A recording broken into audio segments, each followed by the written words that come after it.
नमस्कार दोस्तों, भाग्यश्री धर्म में आपका बहुत बहुत स्वागत है।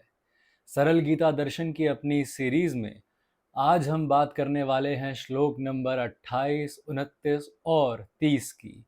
ये तीनों श्लोक अगर आपस में एक साथ ही पढ़े जाएं तो ही इनका मतलब ज़्यादा आसानी से समझ में आता है।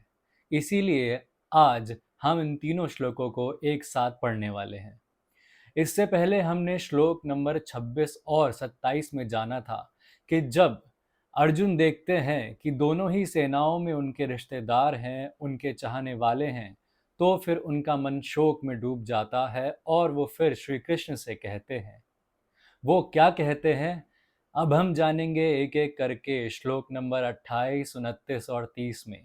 सबसे पहले शुरू करते हैं श्लोक नंबर 28। इसमें अर्जुन कहते हैं, दृष्ट्वेमं स्वजनं कृष्णं युयुत्सुं समुपस्थितम्। श्लोक नंबर 28 में अर्जुन कहते हैं कि जब मैंने अपने प्रियजनों को देखा जो समान रूप से यहाँ पे उपस्थित हैं, युद्ध के लिए उत्सुक हैं। बस श्लोक नंबर 28 में इतना ही है। इसके आगे की कहानी श्लोक नंबर 29 और 30 में पूर्ण हो जाती है। हम यहाँ पे पहले समझते हैं श्लोक नंबर 28 को। श्लोक नंबर 28 में हम समझते हैं कि जो अर्जुन एक समय पे मारने के लिए तत्पर थे, तैयार थे, वही अर्जुन अब मारने से पीछे हटने की कोशिश कर रहे हैं, क्योंकि उनके मन में इतना शोक आ गया है, उनको इतना बुरा महसूस हो रहा है कि उन्हीं के प्रियजन तो हैं इस लड़ाई में, और कोई जीते चाहे जो हारे, दुख तो अर्जुन को होगा ही होगा। इस समय अर्जुन अपने क्षत्रिय धर्म से पीछे हटने लगे हैं। अपने प्रियजनों के लिए जो भावनात्मक लगाव उनके मन में है, वही लगाव उन्हें कमजोर बना रहा है। चाहे उनके साथ खुद श्री भगवान खड़े हैं, फिर भी अपनों के लिए जो करुणा उनके मन में है, जो दया उनके मन में है, उसी करुणा से उनके मन में कायरता आने लगी है, उनके हाथ पैर फूलने लगे हैं। लेकिन यहाँ पे हम अर्जुन को कायर तो बिल्कुल नहीं कह सकते हैं। हम ये नहीं कह सकते हैं कि अर्जुन डरपोक है, क्योंकि उनके पास इतने अस्त्र और शस्त्र हैं कि वो किसी भी युद्ध में भाग ले सकते हैं और किसी को भी पराजित कर सकते हैं। अपने जीवन में उन्होंने ना जाने कितने ही लोगों को हराया है और कितने ही महावीरों को धूल चटा दी है। तो हम ये तो नहीं कह सकते कि अर्जुन डर गए हैं। हाँ, बात यह है कि अपनों को देख के उनके मन में जो करुणा आई है, उससे उनके मन में कायरता का वास धीरे धीरे आना शुरू हो गया है। अर्जुन यहाँ पे ये भूलने लगे हैं कि ये जो लगाव है, जो उनको भावनात्मक लगाव है अपनों से, वो उनके शरीर तक ही सीमित है। ये उनकी आत्मा से नहीं है, क्योंकि आत्मा तो ना जन्म लेती है ना मृत्यु लेती है, और आत्मा आखिर में जाके परमात्मा से ही मिल जाती है। यही बात आगे जाकर श्री कृष्ण सिखाएंगे अर्जुन को। लेकिन यहाँ पे अर्जुन ये बात पूरी तरह भूल चुके हैं। वो अपनों के शरीर से और उनसे हुए भावनात्मक लगाव के आगे झुक गए हैं। आगे बढ़ते हुए अब चलते हैं श्लोक नंबर 29 में। अपनी बात को आगे बढ़ाते हुए अर्जुन कहते हैं, सिदन्ति मम गात्राणि मुखम च परिशुष्यति वैपतुश्च शरीरे में रोम हर्षश्च जायते। इस श्लोक में अर्जुन कहते हैं कि उनके पूरे शरीर के अंग शिथिल पड़ते जा रहे हैं, मतलब उनको अपने अंगों में बिल्कुल भी शक्ति महसूस नहीं हो रही। वो कहते हैं कि उनका मुंह सूख रहा है। वो कहते हैं कि उनको अपने पूरे शरीर में एक कंपन महसूस हो रहा है। वो कहते हैं कि उनके पूरे शरीर में रोंगटे खड़े हो रहे हैं। अब आप देखिए, अर्जुन पहली बार तो युद्ध में नहीं आ रहे। इससे पहले भी अर्जुन ने पता नहीं कितने ही युद्ध लड़े हैं, कितने ही लोगों को मृत्यु के घाट उतार दिया है, लेकिन क्योंकि यहाँ पर सब अपने आ गए हैं, तो फिर अर्जुन को वो सब महसूस हो रहा है जो एक ऐसे इंसान को महसूस होगा जो बिना किसी प्रशिक्षण के एक युद्ध में आ खड़ा हुआ है। यहाँ पे अर्जुन दोनों सेनाओं को देख रहे हैं और उनको ये लगने लगा है कि भारतवर्ष से आए ये सैनिक, ये महावीर, ये सब मृत्यु के द्वार की तरफ बढ़ते जा रहे हैं। ये सब मरने वाले हैं, चाहे वो कौरव हो, चाहे वो पांडव हो, चाहे अर्जुन उन्हें जानते हो, चाहे अर्जुन ने उनके बारे में कुछ ना जाना हो। ये सभी लोग, ये सभी शरीर अपनी मृत्यु के लिए आगे बढ़ने को तैयार खड़े हैं। उनको लगने लगा है कि ये सब तो मेरे ही हैं, ये सब एक बहुत बड़े कुल का हिस्सा हैं और इस कुल का विनाश मेरा ही विनाश हो जाएगा।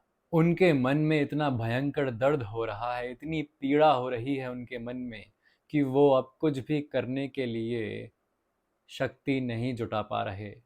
मैं तो यहाँ तक सोचता हूँ कि इतनी सारी बातें वो श्री कृष्ण से कैसे कह पा रहे होंगे। अपने दिल की बात किसी को बताना बहुत मुश्किल होता है, लेकिन यहीं पे तो हमें अर्जुन के बारे में पता लगता है, उनकी बुद्धि के बारे में पता लगता है कि वो सबसे सब कुछ छुपा सकते हैं, लेकिन श्री कृष्ण श्री भगवान से वो कुछ नहीं छुपा सकते। इसीलिए अपने मन का दर्द वो पूरी तरह समझाते हुए भगवान को बता रहे हैं।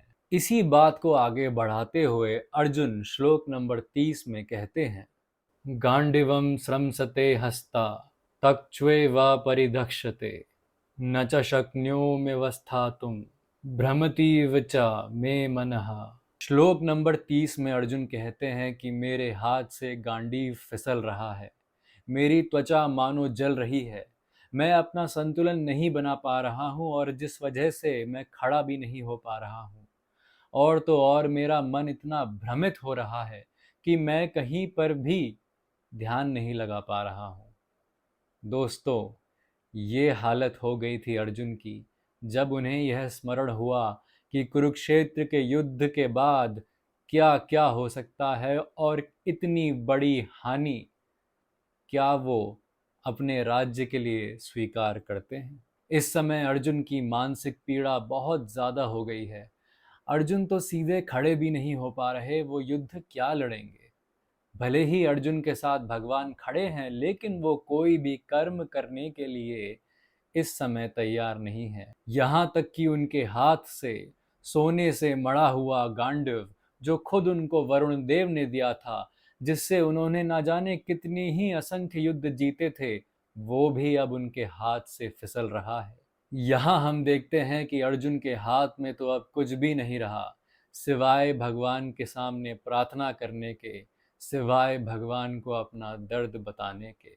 अगर हम चाहें तो हम अर्जुन की मनोदशा बहुत ही आसानी से समझ सकते हैं। हमारे जीवन में भी ऐसे अनगिनत मोड़ आए होंगे जब हम भी ये सोचने लगे होंगे कि अब हम कोई भी कार्य करने के लायक नहीं हैं। हमें भी ऐसा लगने लगा होगा कि अब तो हम किसी भी काबिल नहीं हैं, अब तो हम यहाँ से आगे बढ़ ही नहीं सकते। ये जो दुविधा हमारे सामने है वो इतनी बड़ी हो गई है कि अब हम अकेले इस दुविधा से आगे नहीं जा सकते, और उसी पल हम चाहें न चाहें हमारे हाथ से हमारे अस्त्र छूट जाते हैं, हमारे हाथ से हमारे कर्म छूट जाते हैं, वही कर्म जो हमें इस दुविधा से पार लगा सकते हैं। लेकिन अगर हम भगवान से अपनी पीड़ा साझा करें, उनसे आगे बढ़ने का रास्ता पूछें, तो फिर वो अवश्य हमें आगे बढ़ने का रास्ता दिखाते हैं। हमें अंधेरे में एक रोशनी दिखाते हैं, जिस रोशनी के सहारे हम उस दुख, उस पीड़ा से आगे बढ़ सकें। इसी के साथ इन तीनों श्लोकों को पढ़ के हमें ये भी समझ में आ गया कि महाभारत और गीता में कितने सुंदर तरीके से हर एक मनोभाव को दर्शाया गया है। यहाँ पे अर्जुन सिर्फ ये नहीं कहते कि अब मेरा लड़ने का मन नहीं है, वो एक एक चीज हमें बताने की कोशिश कर रहे हैं। वो एक एक चीज साझा कर रहे हैं कि उनको क्या महसूस हो रहा है, उनके मन में आखिर चल क्या रहा है। और इसी की वजह से हम ये समझ पाते हैं, हम खुद को अर्जुन की जगह रख पाते हैं और इस चीज़ को अपने ध्यान में ला पाते हैं कि आखिर अर्जुन के मन में चल क्या रहा है, आखिर उनको कंपन महसूस हो रहा है पूरे शरीर में तो क्यों हो रहा है, आखिर वो सीधे नहीं खड़े हो पा रहे तो क्यों, आखिर उनकी त्वचा जल रही है तो क्यों, आखिर उनका मन भ्रमित हो रहा है तो क्यों। हम एक एक चीज़ को समझ पाते हैं और यही तो इस पूरी गीता की सुंदरता है। हमें सिर्फ बताया नहीं जा रहा, हमें समझाने की कोशिश की जा रही है और ये हमारा कर्तव्य है कि हम इसको समझें। इन तीनों श्लोकों को अगर हम और भीतर से समझने की कोशिश करें तो फिर हम देखते हैं कि अर्जुन मतलब हम दो सेनाओं के बीच में खड़े हैं, मतलब हमारी अच्छी और बुरी आदतों के बीच में खड़े हैं। और हम यहाँ पे डर रहे हैं और डरते हैं कि कैसे हम अपनी बुरी आदतों को नष्ट कर दे, क्योंकि हम भी तो इसी भ्रम में हैं कि हमें अपनी बुरी आदतों से आनंद प्राप्त होता है। हमें ये लगता है कि हमारी बुरी आदतें, चाहे वो ईर्ष्या हो, चाहे वो घमंड हो, चाहे वो किसी का बुरा करना हो, चाहे वो लालच हो, चाहे वो धोखा हो, इन आदतों से हमें क्षण भर का भ्रमिक आनंद तो मिल जाता है, लेकिन इन आदतों से हमें जीवन भर का खेद भी मिलता है। हमें ये लगता है कि हमें इन आदतों से लगाव हो गया है। हमें ये लगता है कि हमारे जीवन के अनुभव में इन आदतों का बहुत महत्वपूर्ण स्थान है और अगर ये आदतें खत्म हो गई तो फिर हमारे पास बचेगा क्या?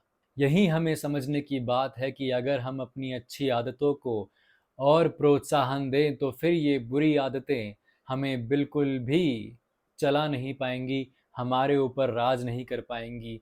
और जब हमारी अच्छी आदतें और ज़्यादा बढ़ने लगेंगी तो फिर हम बिल्कुल सही निर्णय कर पाएंगे, जैसा कि आगे जाके अर्जुन करेंगे और जैसा कि आगे जाके हम भी करेंगे।